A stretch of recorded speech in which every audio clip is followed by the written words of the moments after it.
যারা শাক পাতা পছন্দ করে না তাদের জন্য আজকের আমার রেসিপি। তো আজকে রইল চাল কুমড়ো শাক দিয়ে বাটা মাছের ঝোল। তো এটা রান্না করার জন্য তেমন কোনো কিছু প্রয়োজন নেই, খুব সহজে খুব অল্প সময়ের মধ্যে তৈরি হয়ে যায়। খুব হেলদি একটা খাবার, সবারই আশা করি খুব ভালো লাগবে। এটাই তেমন কোনো মশলাপাতিও লাগছে না, প্রত্যেকের জন্য হেলদি খাবার এটি।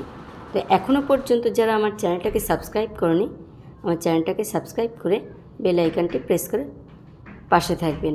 তো তার জন্য আমি এই রেসিপিটা করার জন্য নিয়েছি হচ্ছে চাল কুমড়ো শাক, একদম টাটকা চাল কুমড়ো শাক। ডগাগুলোকে ভালো করে একটুখানি ছুলে নিতে হবে। তারপরে হচ্ছে পাতাগুলোকে একের পর এক এরকম করে সাজিয়ে একটু কুচি কুচি করে কেটে নিতে হবে। এখানে আমি সব পাতাগুলোই ব্যবহার করছি, আর পাতাগুলোকে কাটার পরে আমি ঠিক হাতে আরেকটু এরকম করে রগড়ে নেব, কারণ চাল কুমড়ো পাতা বা কুমড়ো পাতায় একটু মানে আল মতন থাকে, ওটাকে একটু হাতে রগড়ে নিলে ওই আলভাবটা কেটে যায়। তো তারপরে একটা আলু নিয়েছি, আলু কেটে শাকটাকে ভালো করে এরকম ডলে ডলে ধুয়ে নিতে হবে। আর রান্না করার জন্য নিয়েছি, মাছের ঝোল রান্না করার জন্য নিয়েছি এখানে জ্যান্ত বাটা মাছ। বাটা মাছে লবণ হলুদ মেখে নেব। কড়াইতে সর্ষের তেল গরম করে মাছটাকে ভেজে নিতে হবে খুব ভালো করে। তবে অল্প তেলে মাছ ভাজতে চাইলে ঠিক আমার মতন এরকম করে ভাজতে পারেন। তার আগে কড়াইটাকে খুব সুন্দর খুব ভালো করে তাতিয়ে নিতে হবে। সব মাছগুলোকে একসঙ্গেই আমি ভেজে নিচ্ছি। তো দেখো কড়াইটাকে এরকম একটু ঘুরিয়ে ঘুরিয়ে নিচ্ছে, তাহলে সমস্ত মাছগুলোতে তেলটা পেয়ে যাবে, অথচ বেশি তেলটাও লাগবে না মাছ ভাজার জন্য।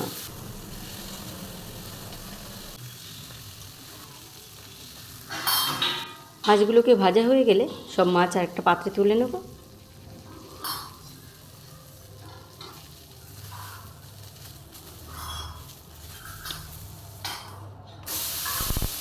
আর এই একই কড়াইতেই তেল ছাড়া আমি দিয়ে দিচ্ছি কাঁচা লঙ্কা আর পাতলা পাতলা করে কেটে রাখা আলু, পরিমাণ মতন লবণ আর হলুদ। 1-1.5 মিনিটের মতন একটু নাড়াচাড়া করে আমি পরিমাণ মতন জল দিয়ে দেবো।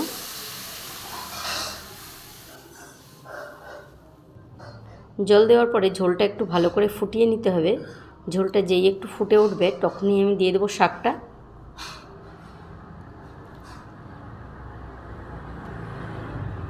সমস্ত শাকটা দেওয়ার পরে একটু নেড়ে চেড়ে ঢাকা দিয়ে দিতে পারো, তবে আমি রান্নাটা কিন্তু ঢাকা দিয়েই করছি। আমি ঢাকা দিয়ে দিয়েছিলাম, সেটা আমি আর কি দেখাইনি এখানে।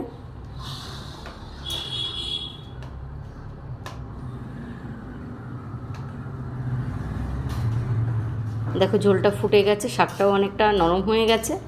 ঠিক এই অবস্থায় আমি দিয়ে দেবো মাছ দেবো, কিন্তু মাছ দেওয়ার আগে একটুখানি ঘাটা দিয়ে নিচ্ছি। দেখো খুন্তি দিয়ে একটু ঘেটে দিতে হবে। এই পর্যায়ে ভেজে রাখা মাছগুলো দিয়ে দিতে হবে। তো মাছগুলো দিয়ে আরও 2 থেকে 3 মিনিট মতন ভালো করে ফুটিয়ে নেব।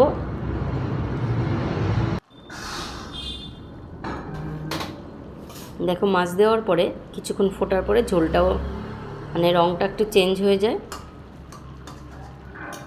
কেউ চাইলে 1-2 আলু ঘেটে দিতে পারো। অন্য একটা পাত্রে ঢেলে নিতে হবে। আমি একটা ফোড়ন দেব।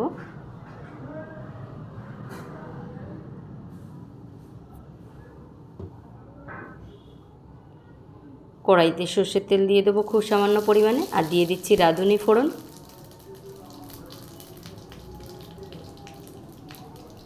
এইবারে তরকারিটা ঢেলে দেবো। ঢেলে দেওয়ার পরে হচ্ছে মিনিট 2-1 মতন একটু ফুটিয়ে এরকম একটু হালকা করে নেড়ে চেড়ে নামিয়ে নিতে হবে। তো এই ছিল আজকে আমার ভিডিওটা যদি ভালো লাগে অবশ্যই কমেন্ট করে জানাবেন।